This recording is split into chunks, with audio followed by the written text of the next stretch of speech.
Hello everyone and welcome to episode 94 of the WMMA 5 series here on the channel. As we're proud of seeing now the year 2008. It is Bushido and Osaka 6. Simi Schilt versus Mirko Cro Cop. I can't fucking wait. The main event is going to be awesome. And the rest of the card should be pretty fun. It's a pretty fun card on paper. Hopefully everything goes well. As we will look through the mail, of course. As 25 pieces of mail. As we have signed Yohei Suzuki, who has been basically, as far as he's been an N1, he's on a now 6-fight win streak. He didn't really have great success in the UFC as he lost to Takanori Gomi, Ralph Gracie, and David Velasquez twice. And then he obviously got dropped from the UFC, lost his first fight on a Japanese local, just kind of indie show. Now he's had his winning ways go his way, and as far as the other big one, Shinki Suda, who sadly died in the Mon, or he would have been in privacy long before now. But yeah, I mean, as far as his past 5 performances, there has been 2 decent, a very poor on average, and a good, which isn't great, but just with that record and being the 18th lightweight in the world, just felt like it was only right to bring him in.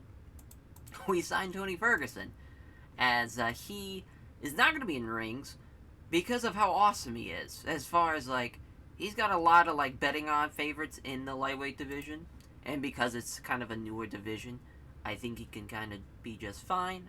We'll see as far as what he can do in that lightweight division, not being a part of rings. You're going straight into Pride FC. It's a tall task, but I think he's up for the challenge. Hungman Choi tested positive for PEDs after the Shockwave show.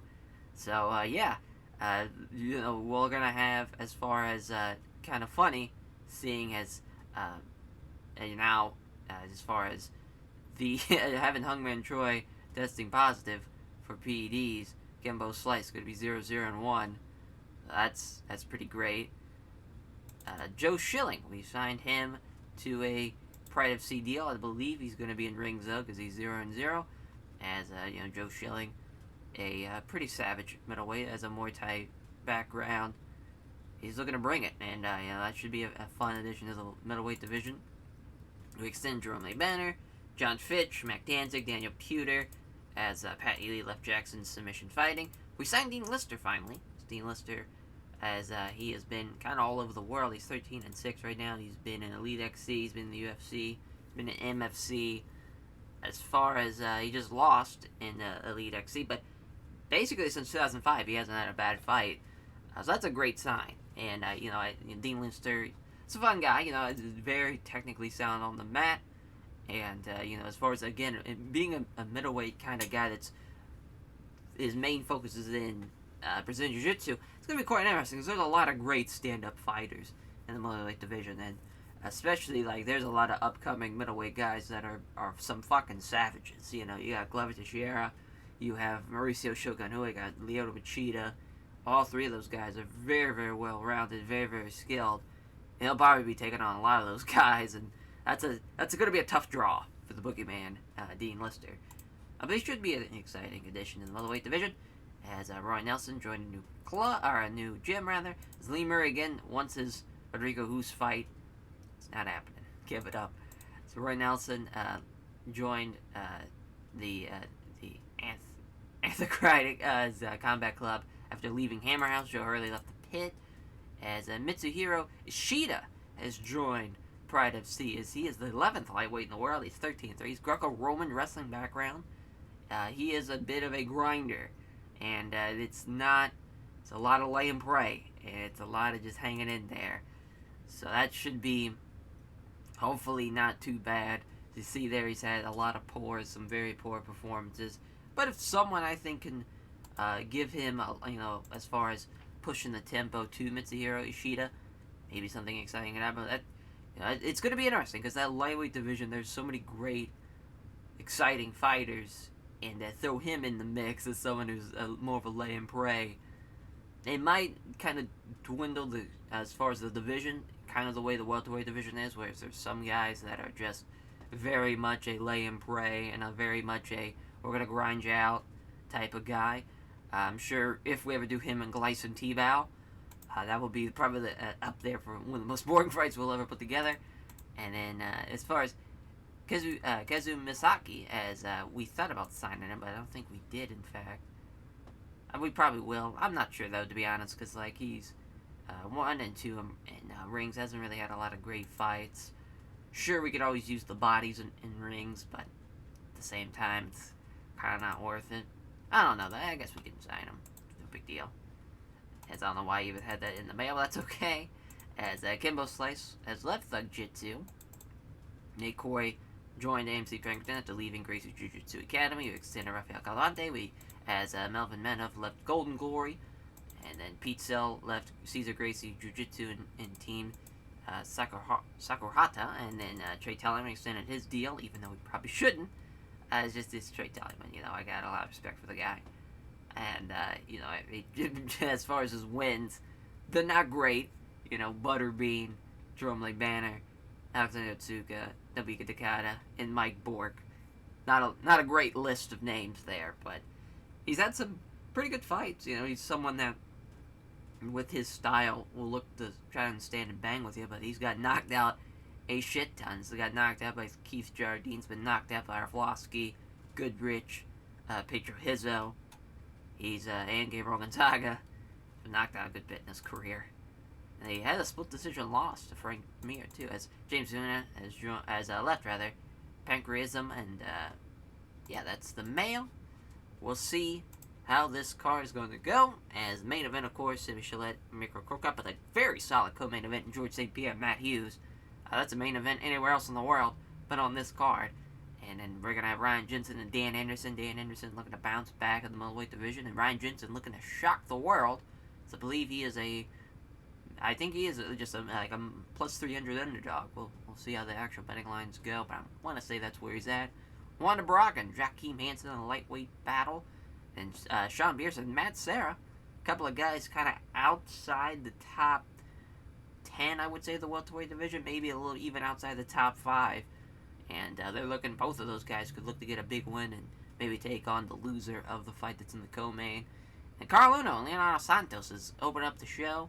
And our prelim bouts are Kyokukuchi and Mike Quick-Swick and Anthony Pettis and Melvin Guillard. Showtime Pettis looking to make a big splash in this lightweight division in Pride FC. And there's going to be a lot of great guys in that lightweight division coming up around the turn of the decade.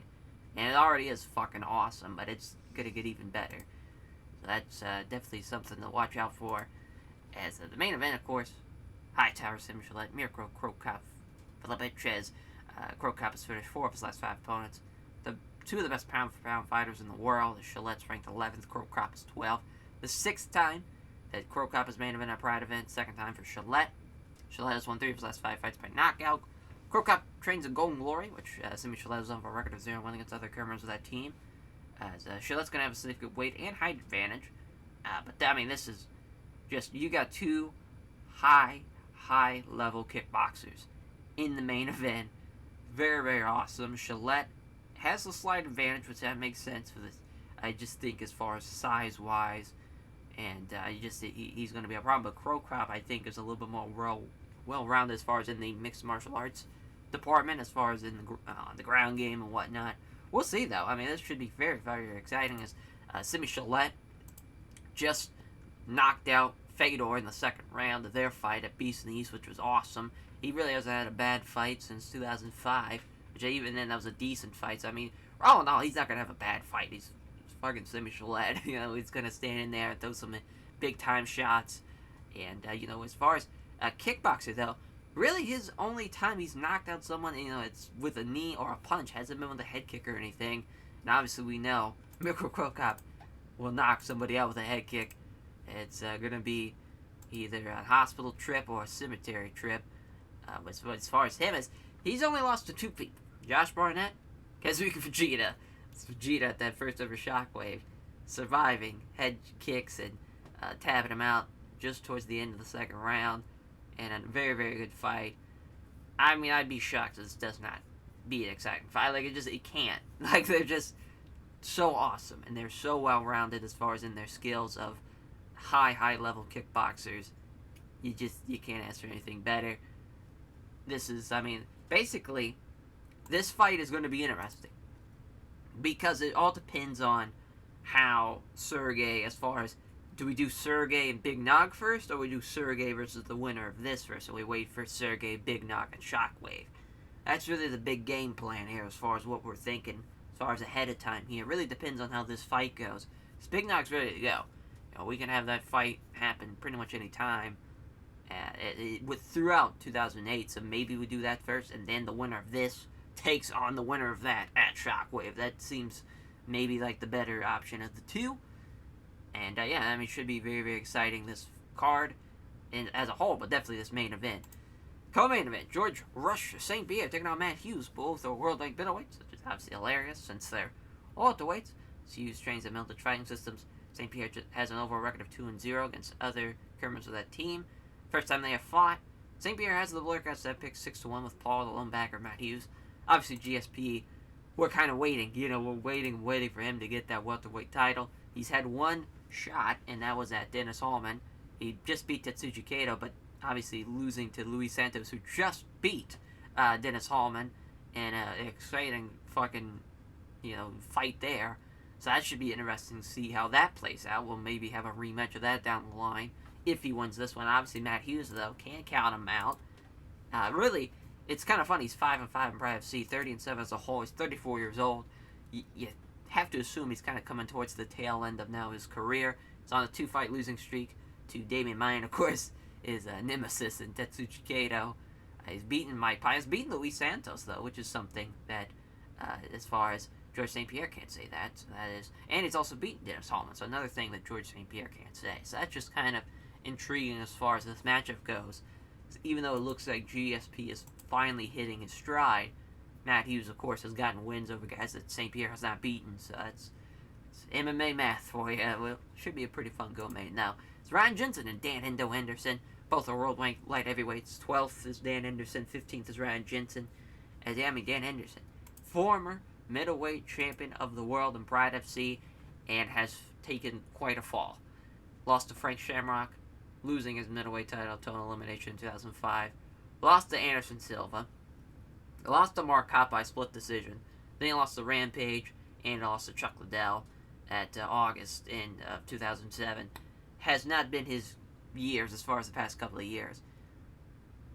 But maybe something could turn around here. Maybe something could happen, and, as far as this is a fight for him. This is a bit of a tomato can situation. Even though Ryan Jensen really is a tomato can. I mean, he's the 14th middleweight in the world, 15th lightweight in the world, actually, and 14th in as far as middleweights goes in Pride FC. He's coming off of a lot of wins. He's beaten Luis Herring, beaten Alan Ghost, Stephan Bonner, Masato Yano. His only loss was really against Mark Hughes, but sure, they're not names, but they're guys that, he's getting some wins. He's got a lot of momentum on his side. I mean, it wouldn't be a shocking display if he does upset Dan Henderson here. Obviously, the Blur Cats pick. Sean is backing Ryan Jensen, which I think, depending on the betting lines, that might be smart money, and that might be a smart bet. But obviously, if Dan Endo loses this one, he'll be going down the rings to spend some time there to just kind of get some wins back and just kind of get back in the swing of things, much like Vanderlei Silva did. And that's just kind of that middleweight division so stacked that sometimes that happens. You get a lot of tough opponents thrown your way, and all of a sudden you're losing 3, 4, 5 straight. And sometimes you just got to change it up with a change of scenery. As Wander, the Crusher Brauca, taking on Hellboy, Joaquin Hanson. They have fought once before at UFC 69 at Dean Thomas Jens Pulver 2. And that was in 2005. The Brauca won by unanimous decision. They're both world-ranked welterweights, which again, hilarious, as because they're lightweights. Wander Brauca this time around, as the underdog, is 1-6 on the Blur Cats stat picks with Joaquin Hanson, who is 4-1-1. He's had a pretty good go of it. He just had the split draw with Takanori Gomi, which we'll probably do a rematch of that later on in 2008. Had 4 fights in the year 2007, which is pretty crazy. It's a lot of fights. But as someone with a pretty good record, as far as he's beaten Pat Healy, beaten Mac Danzig, who seems to be on the rise right now. But right now, as far as Wander Brauca, this is kind of a make-or-break point. He's on a 2-fight win streak.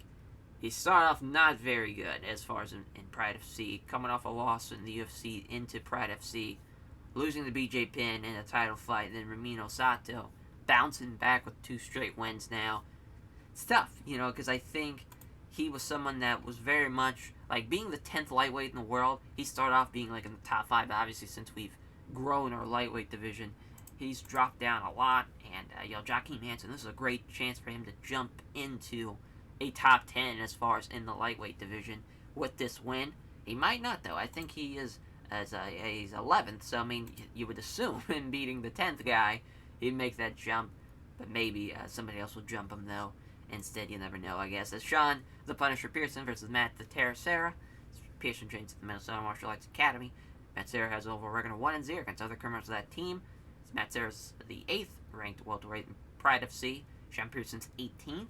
So, yeah, I mean, as far as Matt Serra is already in the top 15, I don't know why I was thinking he wasn't, but Sean Pearson, now, man, he's kind of just had a tough go of it. Yeah, it looked like he was going to go on a run. Kind of got stopped short, but as far as this, he's won 3 of his last 5 fights by decision. He's going to have a significant weight advantage. He'll also have a significant height advantage, if that matters. But he's got the blur cut stat picks as well. As for Sean the Punisher Pearson, he's 5-3 in Pride FC. He's on a 3-fight win streak. It looked like he was going to go on a run after beating Jake Shields and Diego Sanchez. Like, oh shit, this was a guy to watch out for. And took on GSP, lost. Then got upset, I think, against Pat Miletich, which I guess off the top of my head, maybe that wasn't an upset, but I want to say it was. Yeah, it was an upset, as then came back, beat Nick Serra, Pride 34, St. Valentine's Day Massacre, beat Mike Pyle, just beat Elijah Harshberger in 2007, which was an awful fight, but hopefully this time around it's a little bit more exciting, which it should be.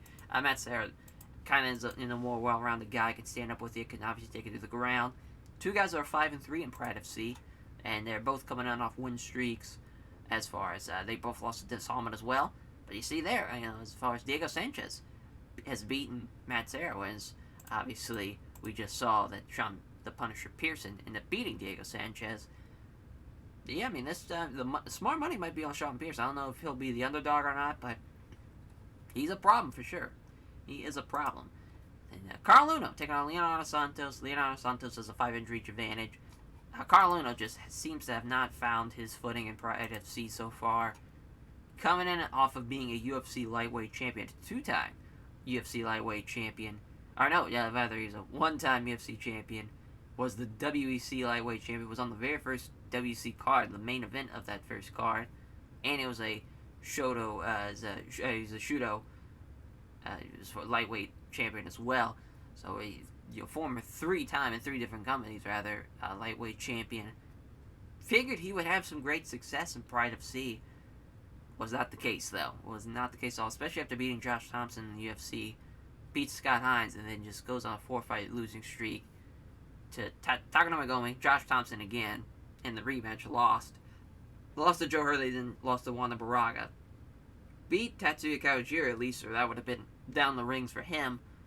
A lot of fights in the year 2006-2007. He's had a lot of fights. They come into 2008 in February. I mean, that's a quick turnaround, and we'll see what happens. I mean, that's a tough turnaround, especially Leonardo Santos, who seems to be a bit of a problem, at least right anyway. Started off a little on the wrong foot, losing to Thiago Tavares and Calavante, but beat Clay Guida, which was, I want to say that was an upset as well. No, it was not. It was not an upset. At Pride 37 Beast in the East. He's had 3 great, good fights, back to back. Should be an exciting fight, though. Should be, at least. Should be an exciting opener, because Carlino can bring it for sure. And the prelim, Kyokukuchi and Mike Quick Swick. Swick has the 6-inch reach, but Kyokukuchi Pluck has that pick 7-0. Of course, Mike Quick Swick as Kyokukuchi 12-7, 3-2 in Pride FC. Just lost to Eric Davila at American Bushido 15. Him and Robbie Lawler had quite the bout at Pride FC Worldwide 3, which was a technical submission win. I mean, here's a guy who's, he's beaten Luis Santos. He's beaten Nick Diaz, Robbie Lawler. Obviously, kind of those two, the last 2 names. Their names as far as for the fans of, MMA as far as what they become. And in this mod, they have not really hit that same level as they do in real life. But Luis Santos obviously has been on a fucking tear. And to win and have an upset win, no less, over Luis Santos, who's a guy who might even be the future welterweight champion. Although, I mean, it's just kind of crazy to see how that all plays out as far as that goes with the Kyokukuchi and the Mike Quick Swick. It's, he's 2-3 in Pride FC, not great, 9-7. He just stopped his streak of having good to great fights from 2003 to 2007, which was pretty awesome. Yeah, he just, I think as far as once he got signed to Pride FC, took on John Fitch. Tough fight, but at least he had a good fight. Or he actually had a great fight with John Fitch, which is no small fucking feat. Beat Frank Trigg, who obviously didn't spend a lot of time in Pride FC, and he beat Kaita Nakamura, so he hasn't really beaten a lot of top names. As far as that goes, maybe he can get a win here against Akira Kikuchi, though I just doubt it. But I'm backing him as Anthony Showtime Pettis making his Pride FC debut against Melvin, the young assassin Guillard. Pettis has the Warcast stat picks 5-2. Showtime Pettis, obviously a high-level taekwondo. He's an accomplished kickboxer. He can do a lot of crazy shit. Head kicks. He can catch him in triangles. Looks for the armbar. He's got a lot of different ways you can finish somebody off. From Milwaukee, Wisconsin, 3-0. One was a local fight and 2 fights at King of the Cage. Should be pretty awesome. Pretty awesome fight this should be, because Melvin Guillard, boxing, wrestling style, he loves looking for, again, just the big time strike. On a 2-fight losing streak, but again, he's had one decent fight and the rest have been good to great. So it should be a pretty exciting lightweight prelim fight. As a whole, it should be a pretty good card. Pretty excited for it. As far as the betting lines here, minus 230 for Showtime Pettis, plus 180 for Guillard. No team for Guillard, as Taekwondo, boxing, wrestling, 8-4 pro record, 3-0 for Showtime Pettis, 5'10", 5'9", both weighed in at 161, Baton Rouge, Louisiana, Milwaukee, Wisconsin. Mario Saki's the referee, ringside judges, and here we go. They engage. Guillard hits a left cross. Pettis lands a left jab and also a left kick to the rib cage. They both come together and strike. Pettis missing the jab, but hits a left roundhouse kick to the body. There's a jab and also a great right hook.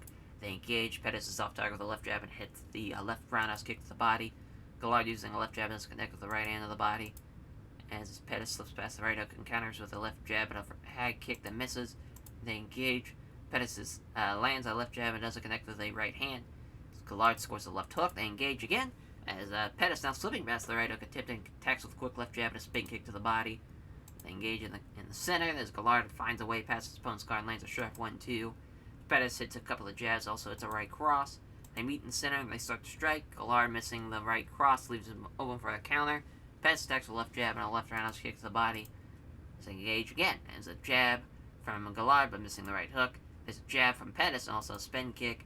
They meet in the center and they start to strike. As missing with a pair of jabs and lands the spin kick, though, is Pettis. That was a good angle for Guillard, who lands a nice 1-2. As nothing really landing significant there to the exchange of blows. Guillard's getting a little blown up now. As Pettis is off target with a left jab, it scores a quick kick to the lead leg. There's a great right hook from Guillard. As Pettis lands a left jab but can't make contact on the right head kick. There's another right hook from Guillard, halfway point. And oh, that's a big shot. And Pettis is retreating up against the ropes now. He is looking punch drunk. Maybe in big trouble now. What's going to happen? Oh, and there's a right hook, and he can barely stand, but somehow, thanks to the ropes, he's still upright. As there's a fucking... Oh, and now he's slumped against the ropes, taking a beating. Referee Mario Yamasaki's not going to have another body be put on his record. As Melvin Guillard gets the win. As, yeah, there's Mario Yamasaki for you. Getting there a little too slow to stop the belt. The winner by TKO is Melvin, the young assassin Guillard, who stops the young Showtime Pettis. 3-1 will be Showtime. 9-4 will be Melvin Guillard. Very good prelim fight, though. As we'll see, as Melvin Guillard thanks his sponsors, all the fans, all of his sponsors, all of his fans. Asks who he wants to fight next. He says he demands a fight with Yoi Suzuki. He wants the new signee as the next prelim fight. Kyokukuchi, Mike Quick Swick, 12-7, 9-7, kickboxing, wrestling, judo, mock dojo for Kyokukuchi. Mike Quick Swick, he's got the height, he's got the reach. Him being a kickboxer, you'd think he would have some type of advantage standing, but just Kyokukuchi's, he's a problem. He's a problem for sure. Someone you can't sleep on. And, it should be a pretty good fight, though. Again, should carry that same momentum that we just saw. As Yuji Shimada's our referee, ringside judges. Opening bell, there's a defensive jab from Kikuchi. Swick connects to the jab, but it's a big right head kick. Is wide of the mark. That could have been a fight ender. Kikuchi looking for the takedown, as it's almost stops the takedown. He's left hopping on one leg, as Kikuchi has all the other one. Can't get him down, so he's pushing him against the ropes. There's a hard stomp. Looking for a judo throw. Yeah, that was, no answer there for the judo throw. Oh, there's a couple of nasty-looking punches. Oh, man, he gives up his back instead of just going to roll to the side. Oh, this is a bad. He's preventing the hooks from being hooked in now. Trying to turn over. Now he's got both hooks in. This is all she wrote there. Oh, no, Swick defends him. As maintains the hooks, despite Swick trying to break them. Looking forward to it. Yeah, there it is. There's the rear naked choke. No option but the tap. Kyokukuchi gets the win. 13-7, 9-8 for Mike Quick Swick. This bums me out. As Kyokukuchi gives a name check to everyone at Mock Dojo, all of his various sponsors, all of his friends, family, and supporters. Our main card, as our opener of the main card, 1992's Carl Uno, 7-3 Leonardo Santos, Rio de Janeiro, Brazil. Kaganawa, Japan, Judo, Brazilian Jiu-Jitsu. Obviously, more of a stand-up versus ground game, but obviously Carl Uno, a little bit more well-rounded than that. That's just kind of his main practice as Takada Dojo, Henzo Gracie Jiu-Jitsu. Both guys in the minuses, minus 130, minus 110. Pretty close. Pretty close. As Marisaki's going to come back for this opener. Hopefully nobody dies. Ringside judges, fight begins. Santos may have been aiming to get him close, but Carl Uno aggressively took the initiative. Connects with the jab, misses with the vicious right hand, though. There's a left jab and a big right hand. Carl Uno comes forward, walking down Santos. Santos throws a counter jab and misses. 1-2 from Uno, fails to land. Exchange strikes not producing damage. Uno comes forward to attack. Santos manages a counter jab. Uno feints, causing Santos to move to one side and leave himself wide open. Uno throws a 1-2, but Santos is equal to it. Uno slips in looking to unleash. A punch from Uno fails to land. Uno comes forward, moves into the pocket. There's a 1-2, but Santos was equal to it. Uno comes forward on the attack. Santos tries a jab but misses. As Uno kicking out the step strikes, but then hits a crunching straight right to the jaw, and he knocks him down with that straight right. Carl Uno goes for the finish, looking for stomps and kicks, but Uno was too slow, and Santos is back up after the knockdown. Uno throws a quick punch, doesn't hit it though. Santos seizing that chance, grabs Uno into a clinch, as a knee strike to the body, looking for a sweep. He's got it. What a great comeback for Leonardo Santos now. Sweeps him down, and we'll see what happens. Looking to pass into side control. Uno's ready for it, and the scramble begins. Uno somehow winds up underneath north-south control of Santos. There's a short knee strike to the side of the head. As he blocks an attempt to escape, to Santos decides to alter position, moves him to side control, looking for mount. There's another scramble, as Uno again back on his back again in, I want to say that was half guard, yeah. Santos punches down on Uno, they're easily taking on the gloves. In half guard, Santos catches his breath, continues to come up punches to the body. Look to get past half guard, he keeps his half guard secure. In an underhook to set it up, looking for a scramble though. Santos seizing that chance, Uno's too slow, gets caught in side control. As Uno tries to pull guard, Santos doesn't allow that to happen though. As looking for Kimura, is that going to be it? Nope, as Uno fights it off. Trying to pull guard, Santos doesn't allow it. There's a few right hands, trying to transition guard, that's not happening. That's the end of the first round. So yeah, I mean, Carl Uno with the big knockdown, won the round for sure, but Leonardo Santos, what a great comeback though. To come back after getting knocked down, gets the judo throw, and was pretty much in control that entire rest of the fight. Obviously, though, I think just Carl Uno did a lot more damage with that knockdown and ended up winning the round. But Leonardo Santos, that's a great round to end on. I mean, that's a great momentum there as far as we'll see what happens in the second and the third.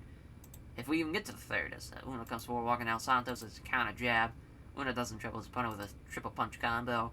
It's Uno initiating a strike exchange to the left hand from Santos. Can't connect with the jab. There's a big right hand though.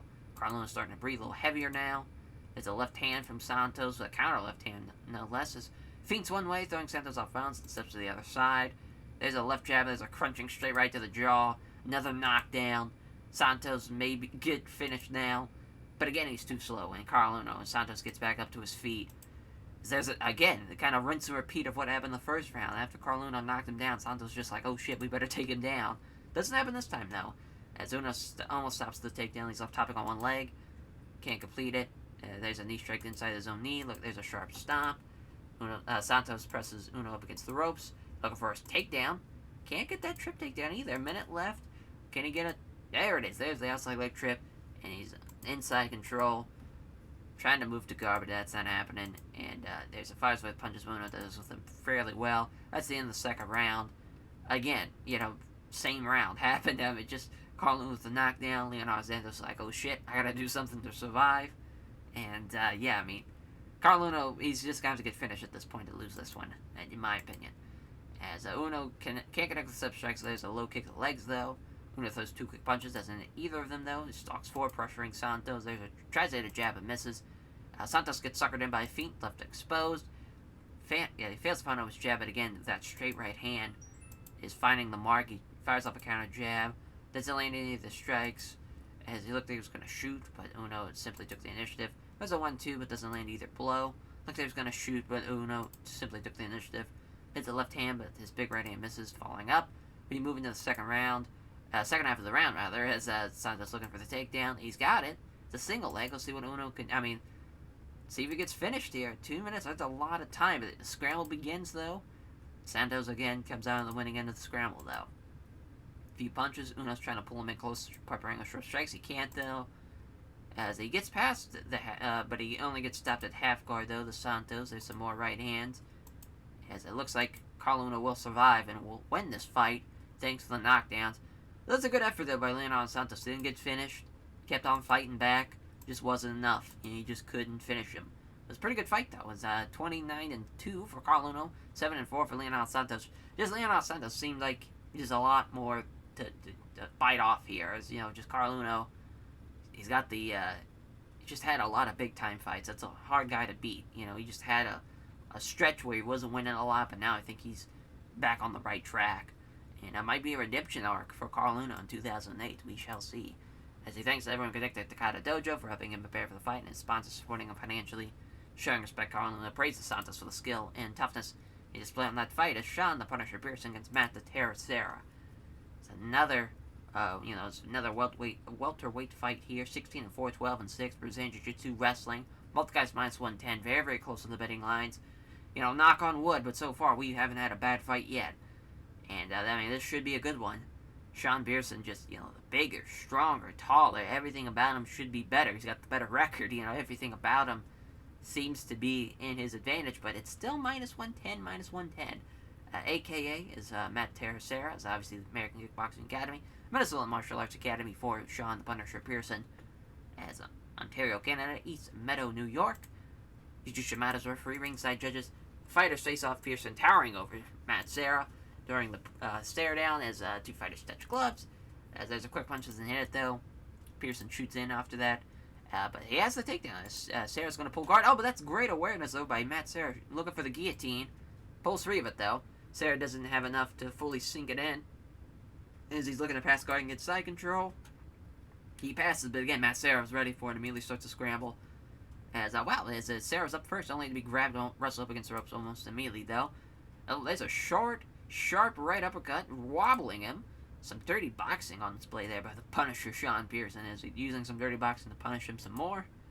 Smothering him against the ropes. They remain there for the next minute or so. Sean Pearson just kind of keeping him at bay there. As this has now turned into a bit of a boring affair. There we go. Referee's going to break him up. As Serra fails to find out his jab and lands the big right hand. There's again failing to set up the setup jab, but hitting the nice straight right hand. Pearson moving in and out of range, hoping to tempt his opponent, direct the strike, leaving him an opening. As there's a punch, but Pearson avoids it, which gives him that chance to grab him into a clinch. Push him against ropes. He does so. Serra wrestles back as against Pearson, turning him enough so he can escape from the ropes. As Serra confidently moves in closer, going to throw some strikes. There's a tentative jab. Two left hands from Serra, but Pearson avoids the big punch. As Serra can't connect the step strikes and lands the big right hand. As it looked like he was going to come in and set up a grapple, but Serra simply took the initiative first. Again, missing the setup jab, but hits the straight right hand that lands hard. As Serra throws a punch, but Pearson avoids it. Can't hit the step left jab. There's a nice straight right hand. Jab is wide. There's a beautiful straight right though. Jab is wide. Another big right hand. There's a quick punch. Doesn't hit though. Taking a few gulps of breath. Serra's given the first inning, starting to tire a touch. There's a weak, tentative jab, and there's a quick punch. Doesn't hit it though. Can't get the step strikes and lands the big right hand. There's a quick punch. Doesn't land though. Pearson seizing that chance and grabs Serra into a clinch. Pearson using some dirty boxing as he grapples. As Pearson tries to wrestle Serra backwards up against the ropes. Pearson does it, and he's now stuck with his back to the ropes. It isn't pretty, but Pearson has Serra stuck up against the ropes. Full minute passes with the two opponents pressed up close, exchanging short punches to the body and the side of the head. Pearson smothers Serra up against the ropes, stops on the foot. Unable to break free, Serra smothered up against the ropes. And, I mean, that was the longest first round ever, it felt like. Tough one to call, really, Sean Pearson, he did, I think, more damage. Even though it says he's only had one power punch to Matt Serra's 5, it just seemed like, as far as once he got him up against the ropes and had that uppercut that wobbled him, felt like he, landed more shots, did more damage, had the takedown too. It just felt like Sean Pearson won that round. So second round, here we go. Quick punches and hit, though, for Matt Serra, who gets caught in the clinch. It's got him pinned. There's another short left uppercut, trying to get some dirty boxing going. But Serra's aware of the danger and using his wrestling to prevent any damage from happening. There's some small punches to the ribs. Got him pinned up against the ropes yet again. Some more short punches. Yuchishimada's going to break him back up into the center. As starting to slow down, perhaps conserving a little energy now, Sean Pearson. Pearson looking for the takedown, though. Almost has it. As he's left hopping on one leg. It's Matt Serra, as he can't get him down, so he's going to push him against the ropes. And there's a sharp right to the ear. Looks for the foot stump, but Serra works enough space to pull clear and circle out. A few deep breaths betray that now Matt Serra's getting into the deeper reaches of the gas tank. 60 seconds left in the second. He can't hit the step left jab. There's another straight right hand that lands hard. He can't connect with his setup strikes. Then there's a right cross that lands hard. Pearson shoots for the takedown. Can't get it, though. Push him against the ropes, though, and he's going to have complete control up against the ropes at the end of the round. Again, Sean Pearson, he's he's laying a lot of punches in. He's keeping control.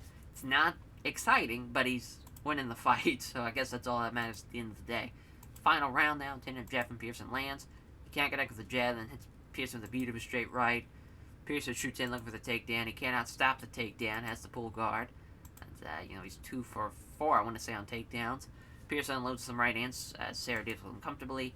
Deflects a couple of punches thrown from the bottom. Trying to pass. Scramble begins. Serra's just kind of blown up at this point as Sean Pearson's first and quickly grabs him up against the ropes. A couple of nice hits to the right side of the head. As he's going to... Obviously, Sean Pearson's not wanting to leave that crucial opening. They see there, as, he doesn't want to get caught and lose the fight. Serra's controlled against the ropes, takes a few right hands via some dirty boxing. Again, Yuchishimada's got to break him up. It's been once every round he's had to break him up. He connects with a nice jab, and there's a straight right. Minute left. Serra throws a punch, but Pearson avoids it. There's a quick punch, but doesn't hit either of them, though, as Pearson comes in and grabs him into a clinch. Knee strike to the body. Trying to muscle against the ropes. He's got him, and that's the end of the round. And your winner will be Sean the Punisher Pearson. As, just completely outstruck him. Complete control up against the ropes. Yeah, it was rated good. Okay, that's good. So 17-4 will be Sean Pearson. 12-7 will be Matt Serra. As Sean Pearson thanks everyone connected in Minnesota Martial Arts Academy for helping him prepare for the fight and his sponsors for supporting him financially. Showing respect, Sean Pearson praises Matt Serra for the skill and toughness. As lightweight battle, Wanda Brauca taking on Hellboy Joaquin Manson. 22-7, 16-8-1, 5'8", 161, 5'10", 161. Oslo, Norway, Rio de Janeiro, Brazil.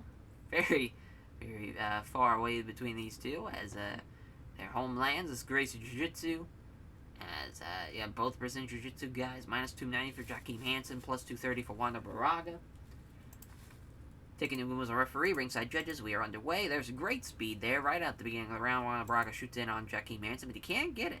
As he ends up just hopping in place as Joaquin, as he's pushing up against the ropes. He's backed up against the ropes now. Wanda Brauca looking to just kind of have the same strategy that Sean Pearson is, just trying to keep him up against the ropes. There's some short punches to the body and the side of the head. Now looking for the trip. He's got it. It's a slick trip, too. He's got no answer for it. Catches his breath, just throwing a couple punches to the body. Punching down. He's trying to pull guard. Brauca's not having any of that, though. Just going to keep him down. A little lay and pray is what it looks like. Now, there we go. Now we're going to finally stand him up with 524. And again, Wanda Brauca just rinse and repeat, trying to do the same thing. And ends up on holding onto a 1 foot while Brauca's holding the other one. Just push him against the ropes. Looking for the trip. Yep. And always got the back, though. He's got looking for the rear naked choke. Doesn't have trying to roll him. Not happening. He should probably try for the body triangle or the hooks. Either way, it's not going to happen. He's not going to get this rear naked choke unless he does one of the two things. Now he's got the body triangle. He might get it this time. There we go. I needed that body triangle to finish out Joaquin. He got it. It was rated average, which that makes sense, but pretty much complete domination for Wanda the Crusher Brauca. He was the Crusher indeed there. Completely dominated Joaquin. It was 23-7, 16-9-1. Then Joaquin's now going to take on, as far as he'll have his rematch from the split draw. So he'll be fighting next, and giving thanks on the Brauca Prince's team of Gracie Jiu-Jitsu Academy of his favorite sponsor, all fans who came out to support him. He asked who he wants to fight next. He says he'll fight anybody who they put in front of him, but he thinks Ramiro Sato would be a particularly good contest. So now Ryan Jensen versus Dan Hendo Anderson.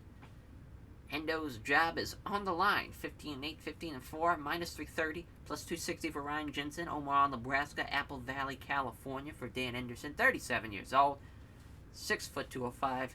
Ryan Jensen, 30 years old, 5'10", 205. Hendo Gracie Jiu-Jitsu, Team Quest. We'll see what happens.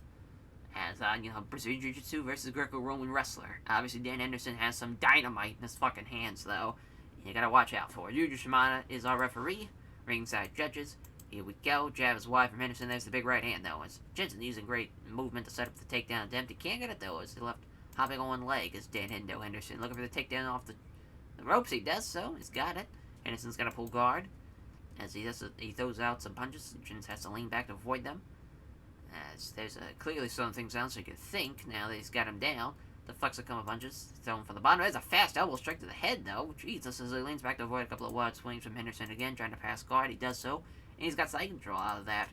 As Jensen throws a few strikes, clearly slowing things down so he can catch his breath.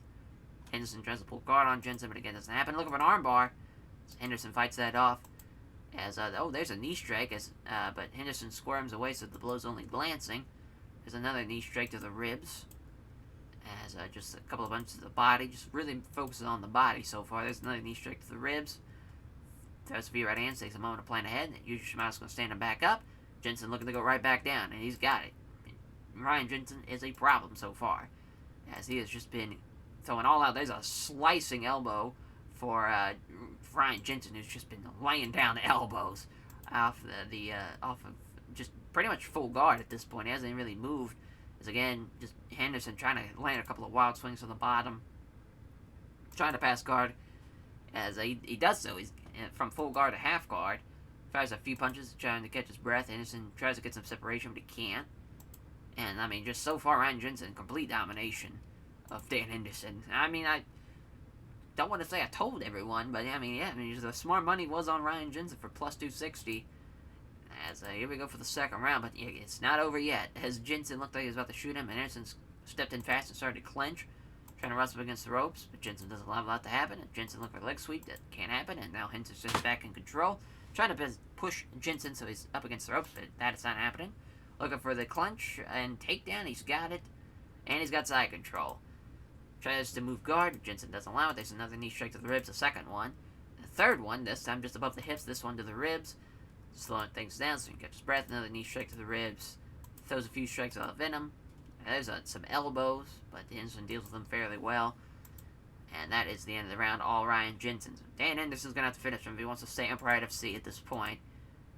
Just fast takedown here from Jensen right out of the beginning of the round. Big takedown. Ends up in half guard. And that's all she wrote, I'm going to say, for Dan Henderson. Yep, end up losing out in the scramble. Keeps Henderson guessing with a few quick strikes. Has to lean back to avoid a couple of wild swings. There's some 3 elbows from Ryan Jensen.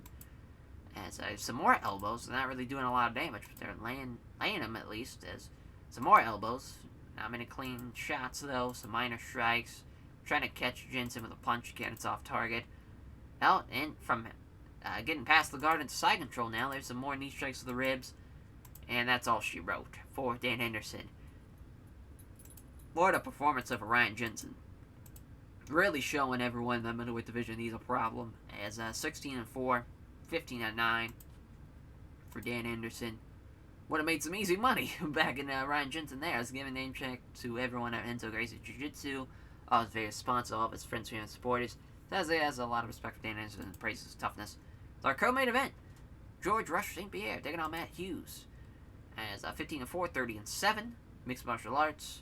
Wrestling, Canadian Martial Arts Center, Military Fighting Systems, 34 years old, 5'9", 183, 5'10", 183 for George St. Pierre. Quebec, Canada, Hillsborough, Illinois, minus 200, plus 150 for Matt Hughes, the underdog. We'll see what I think. Nuguma was a referee, ringside judges, opening bell, they touch gloves. Seeing his opponent about to shoot in, Hughes timed it well and moved in fast and clinched with him. Hughes tries to pick him up for a slam, and he slams him. Holy shit, as in guard, he's condensed to look up a bunch of the body. St. Pierre looking for an armbar from the bottom. He just can't help himself. Matt Hughes, watch out for the armbar from the bottom. I don't know how many times he's lost from armbars from the bottom, but he gets tabbed out there in 2 minutes, or minute 36 to be exact. As, man, Matt Hughes, pour one out for him, as George St. Pierre gets the win via armbar from the bottom, and he is now 16-4. Not sure what's going to happen as far as in that welterweight division, because, like, him and Luis Santos, do we do the rematch so early? You know, it's a tough one to call. Really, Luis Santos should be taking on, you know, as far as, you know, Damian Maia, or, you know, as far as Alessio should be taking on either Damian Maia or Luis Santos. We'll just kind of see what happens with GSP there in the welterweight division. Then our main event. I can't fucking wait. Simi Schilt, Mirko Krokop. I mean, this could end in 5 seconds, or it can... I mean, there's just no way this is going to go out of the first round. I just don't see it happening. Plus 120 for Schilt. Minus 160 for Krokop. Got two of the best kickboxers in the world.